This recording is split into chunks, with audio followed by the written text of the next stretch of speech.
patisangvedi is used for, a direct sort of maybe hardcore experience, bodily experience. And so what seems to me to be the case is that as one is breathing in and out, it doesn't mean that one shifts the attention away from the breath to the body as a whole, but one is still being aware, keeping the focus point on the in and out breath, wherever one can observe it most clearly, but the awareness of the whole body becomes more distinct, so that one is able to focus on the breath area, but at the same time, one gets the sense of the body as a totality in the act of breathing.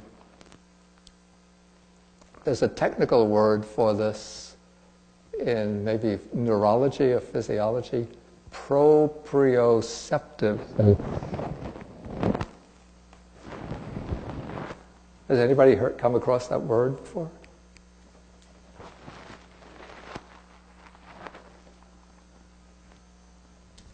Let's see if I could spell it correctly.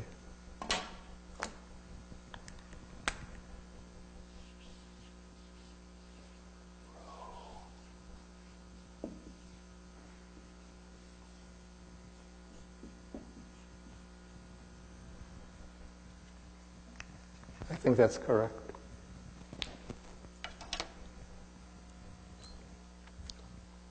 So that is the sense that we have of our body as an entity, existing in space. So we have this to some degree all of the time. Even though I'm standing here right now speaking, so I'm not just aware of speaking, but I have this kind of background experience or awareness of my body as a physical entity standing here. And so as one is attending to the in and out breath, then the way I see it is that the sense of the body in its totality sort of emerges and becomes more clearer and more distinct.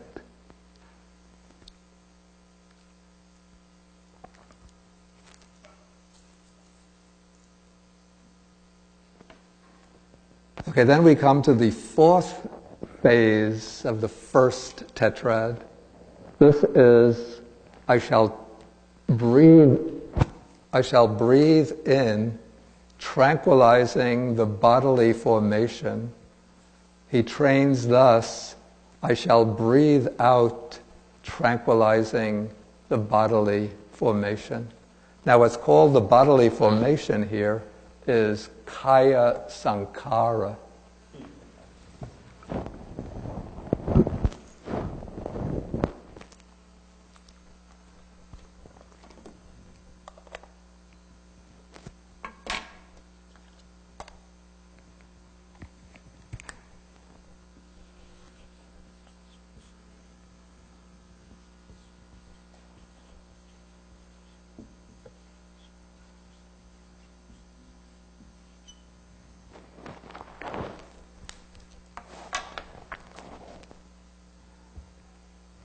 The expression kaya sankhara is used in several senses in the suttas.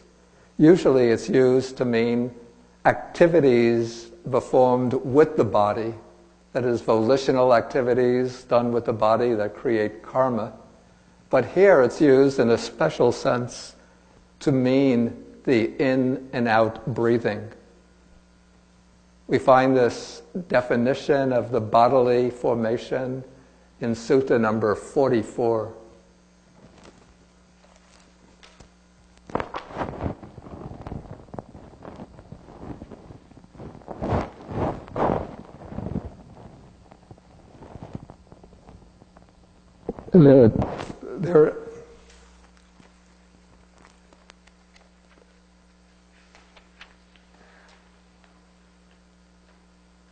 And this is on page 399.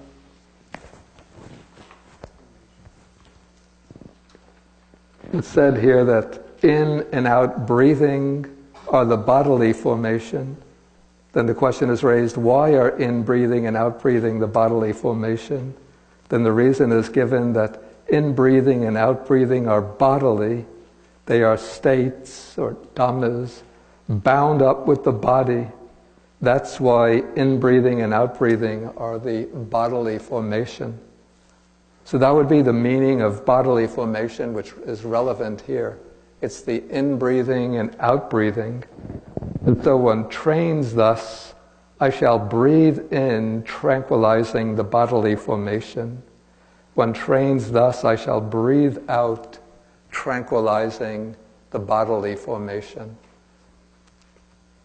And it's said by most teachers that one doesn't make a deliberate effort to tranquilize the breath, but just as one goes on, being mindful of the breath, focusing upon the in and out breath, it's just part of the natural process that increased awareness of the breath, or as one is increasingly aware of the breath, the mind becomes more subtle, more refined.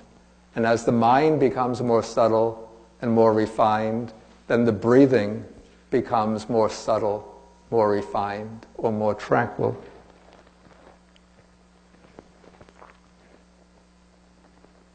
And something further to be noticed about the last two stages in this first tetrad and all of the other stages that come after this.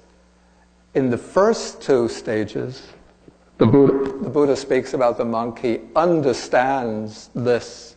He understands that. But from the third stage on, he says, he trains thus. So in this case, it's not just something that one is aware of, but one has to make a deliberate effort to train oneself in these further stages.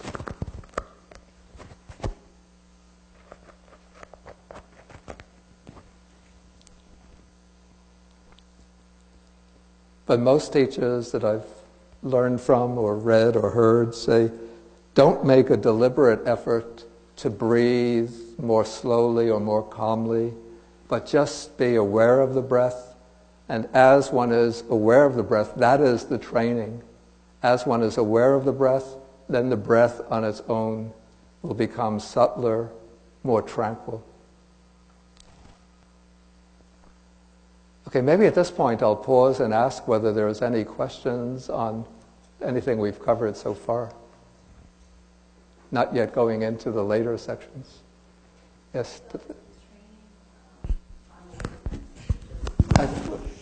Please take the other microphone.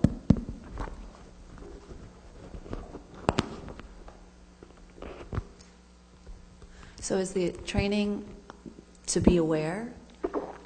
That's the training. The training is really to be mindful of the breath. Okay, Victor, and then we'll go up to... Hello. Yes, when you were discussing focusing between the nostril and the upper lip, is the point to keep the mind there, not follow the breath going all the way in? Yeah, not to follow the breath going in. You kind of want to keep it there, in that area. One keeps the breath in that area. And if you choose another area, same thing, you want to keep, like if you choose to focus on the, I don't know, your chest or your belly button. Whatever area one chooses, then one keeps the attention in that on vicinity. that area. Okay. Thanks.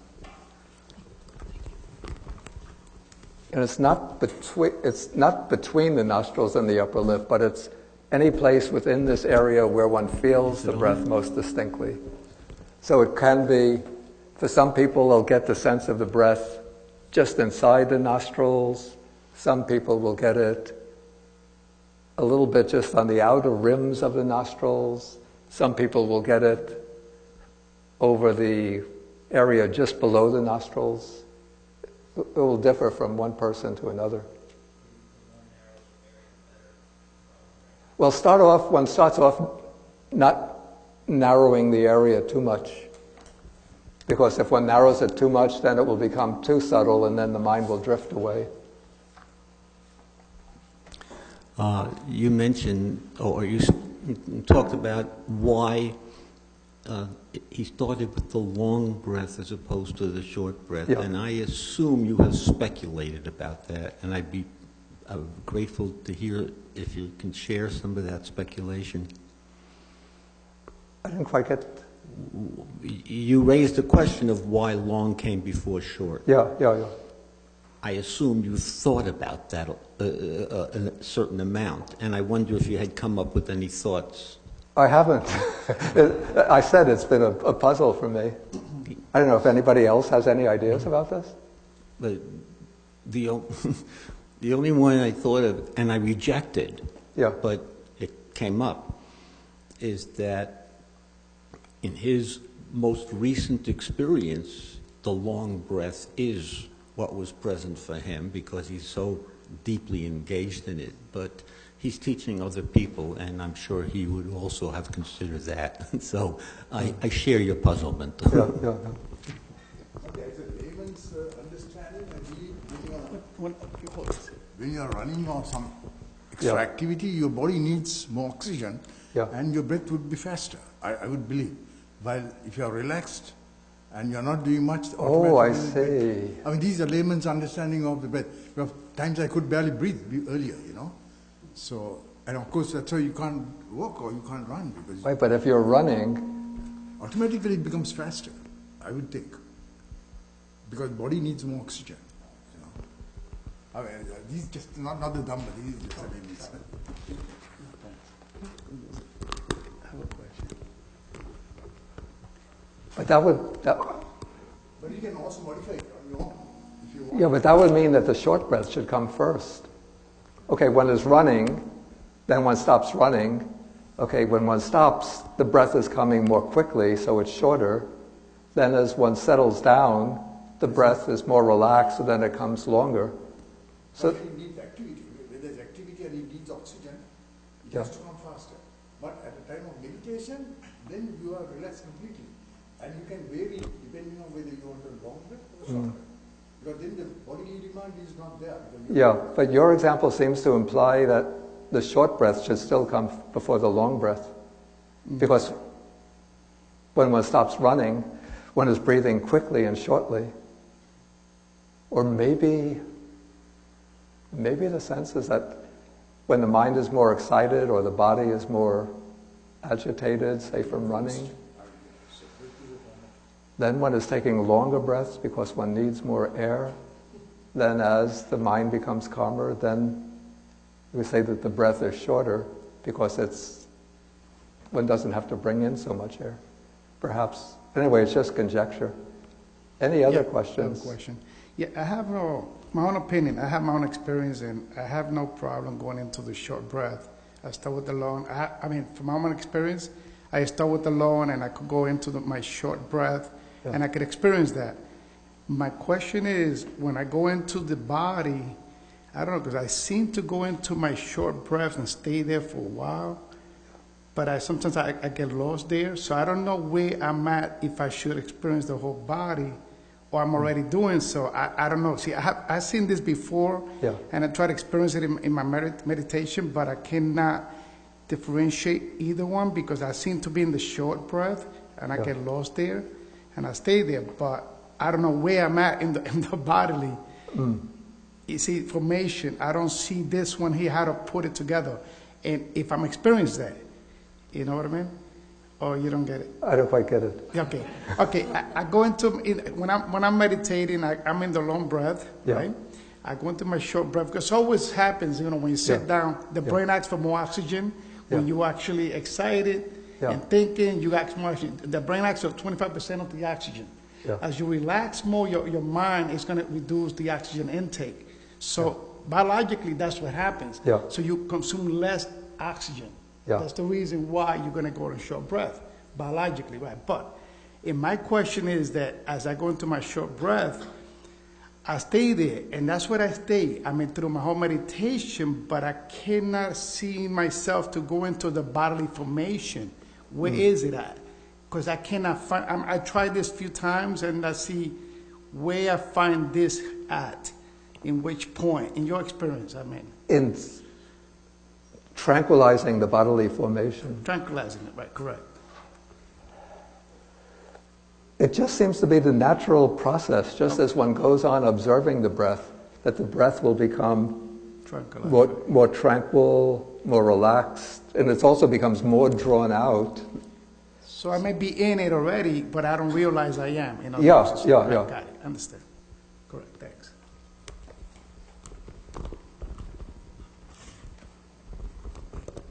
Yes, Bhante, I have a question on paragraph 18, and you were talking about the experiencing the whole body, brackets of breath, and Yeah.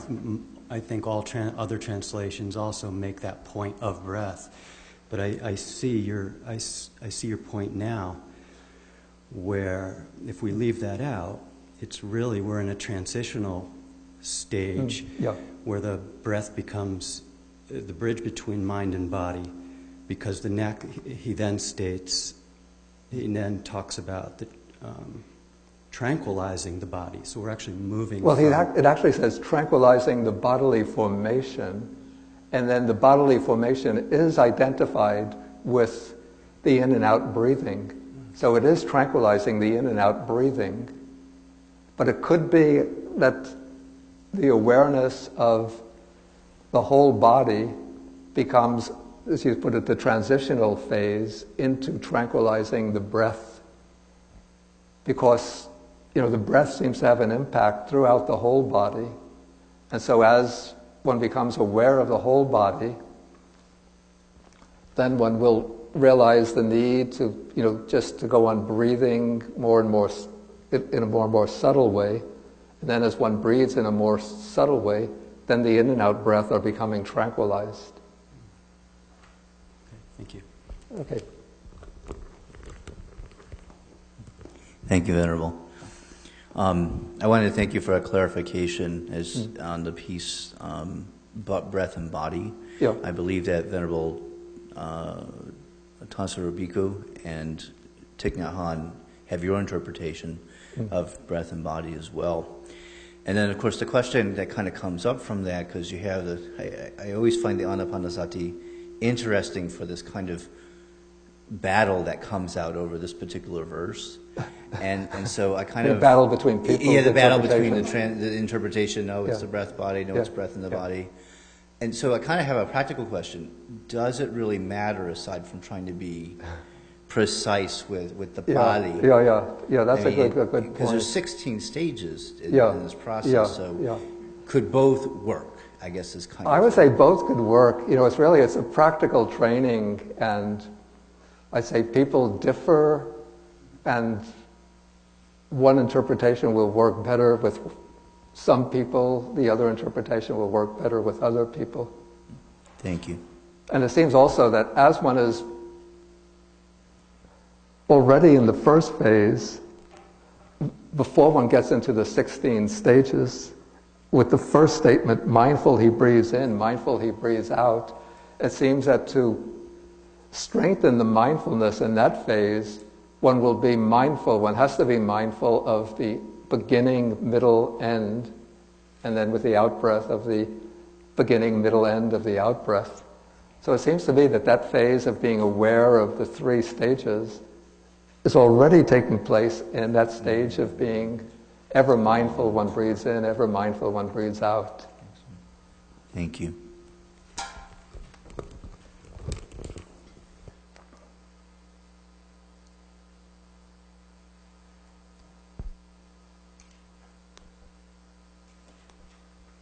But I know, just to continue a little bit on this, different teachers have different methods. So like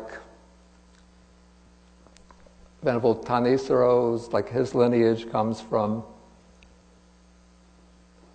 a monk who was a student of Achan Mun. He was Achan Lee Damodaro.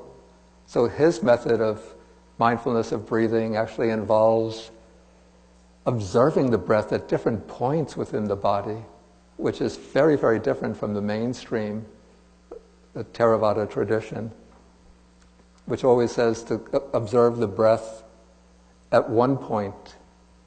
Okay, but now if one is and I'm sure probably Ajahn Lee Dhammadaro would have been quite an accomplished meditator.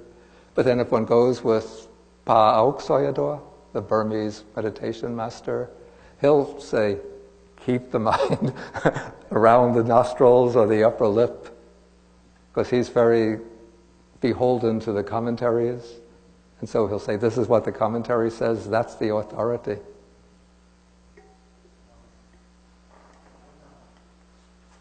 Again, take the microphone. About as tranquilizing the breath, as the breath becomes more subtle, I know from personal experience it becomes harder and harder to keep your mind. It becomes harder to feel the breath because it just becomes very subtle. Yeah.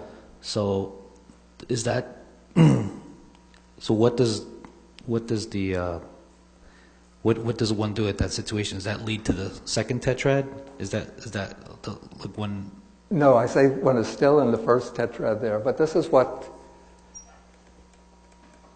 I think it's the Visuddhimagga suggests this, and I've also found this to be very useful when that happens. Mm-hmm. Sometimes, like, the breath becomes so subtle that one can't even experience it. Right. But what one does is just put the mindfulness on that area that one has been focusing on.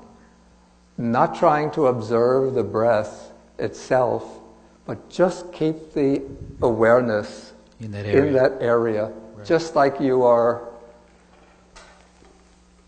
a guard at the entrance to maybe to a movie theater, who has to make sure that everybody coming in has their ticket, or a cat at a mouse hole waiting for the mouse to come out.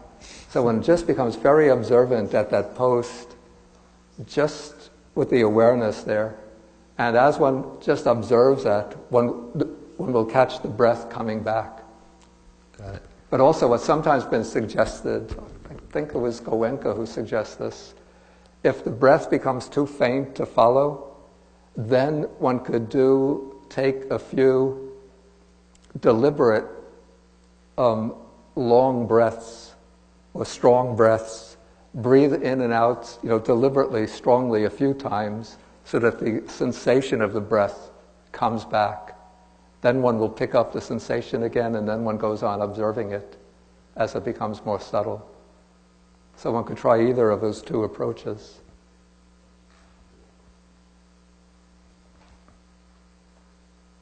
That's something I was doing, I thought I was doing it wrong. When, That's that technique I was using, but I thought I was doing something wrong. no, it's not wrong.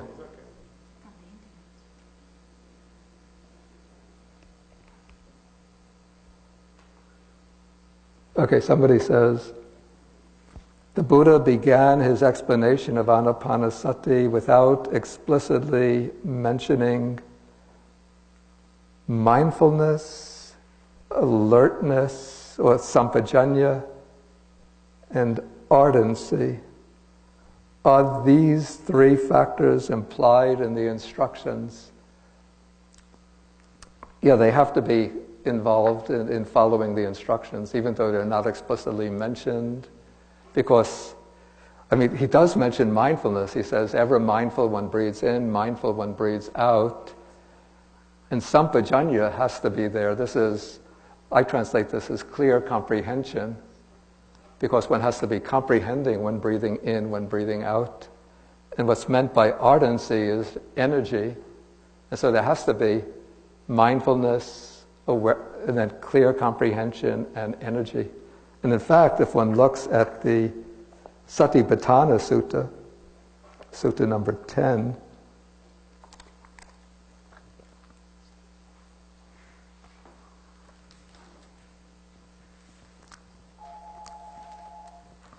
where the Buddha introduces mindfulness of breathing under the heading of mindfulness of the body, then he says that he begins by saying that there are these four foundations of mindfulness. What are the four? Then here a monk abides, contemplating the body as a body, ardent, that's a tapi, fully aware, this is sampajano, or with clear comprehension, and mindful. Okay, so that is sort of the heading or the general instructions for all the four foundations of mindfulness. And then, just below, then we come to mindfulness of breathing. So these factors are involved in all of the exercises that come under mindfulness or contemplation of the body. And so they'll certainly apply to mindfulness of breathing. So even though the Buddha doesn't mention them in the Anapanasati Sutta, but in fact, I think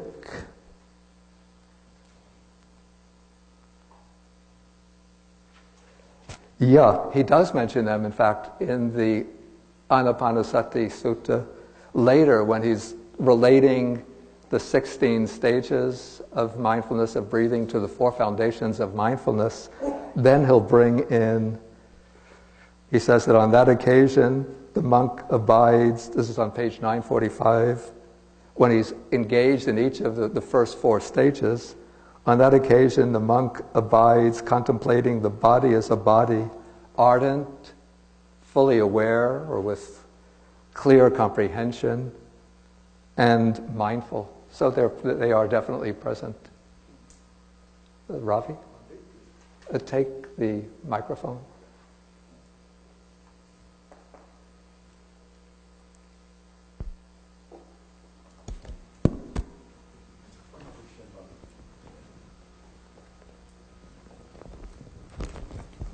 In the Hindu meditation, Bhante, they have this, what they call pranayam, the deep breaths and shallow breaths. So apparently it may have been there even at the time of the Buddha.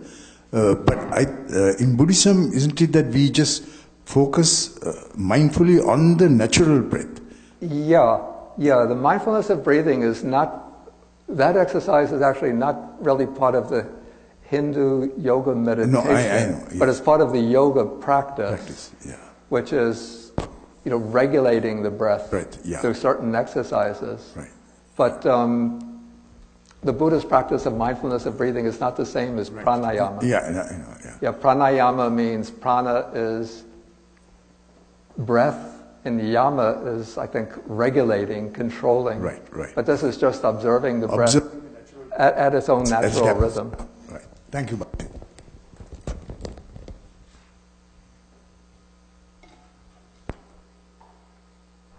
Any other questions? I was intending to do all 16 stages today, and now it's 11:20.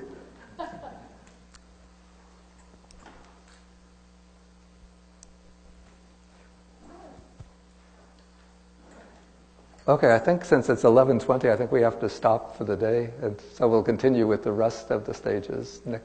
We'll have the class next week. So that is, today is the 19th, this will be the 26th, July 26th.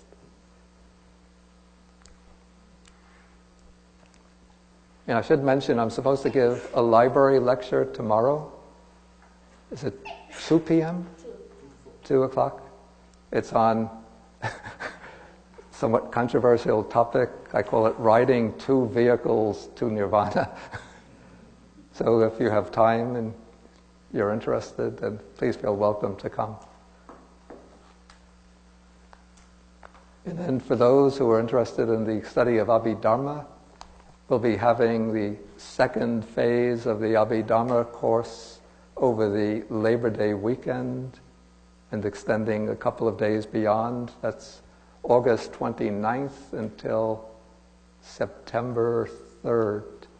So in that program we'll be covering, last year we covered first 2 chapters of the Manual of Abhidhamma. Now we'll be covering, rather ambitiously, chapters 3, which are concerned with functions, objects of consciousness, chapter 4 on the processes of consciousness, chapter 5 on themes like karma, rebirth, Buddhist cosmology, and chapter 6 on the Buddhist philosophy of material phenomena. So if you didn't go crazy after last year's course.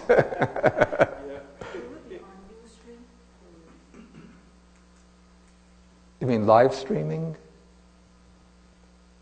That I think we have to ask, because I'm not in charge of that. Jason or Kairi. We could try to put it on live stream. But they'll be recorded and they will go on Ustream. The YouTube. Will be Ustream, you said?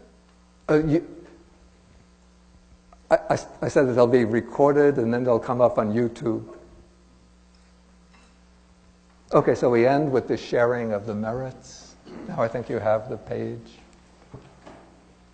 So we share the merits with the deities, the devatas, the fierce spirits, the bhutas, the nagas or dragon spirits, and with all beings, asking them to protect the Dharma, to protect the world, to protect ourselves and others.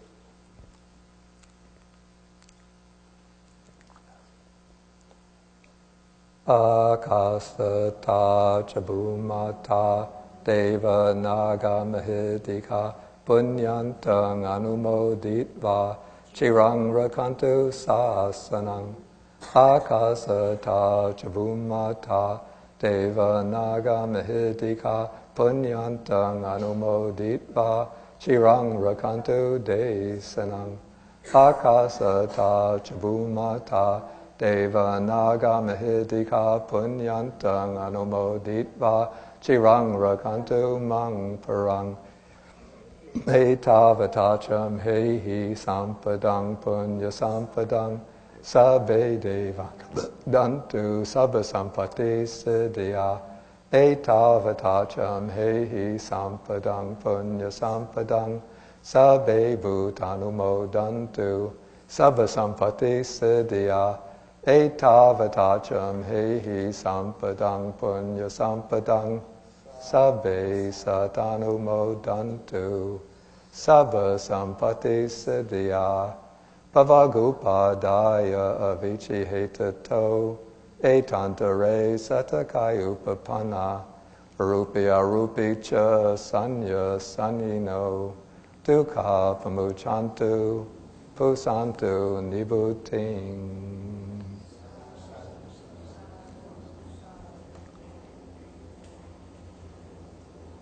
Okay, so we'll come back here. Let's be a little relaxed about it. You could come back at 12:30. Then we can have discussion period from 12:30 to 1.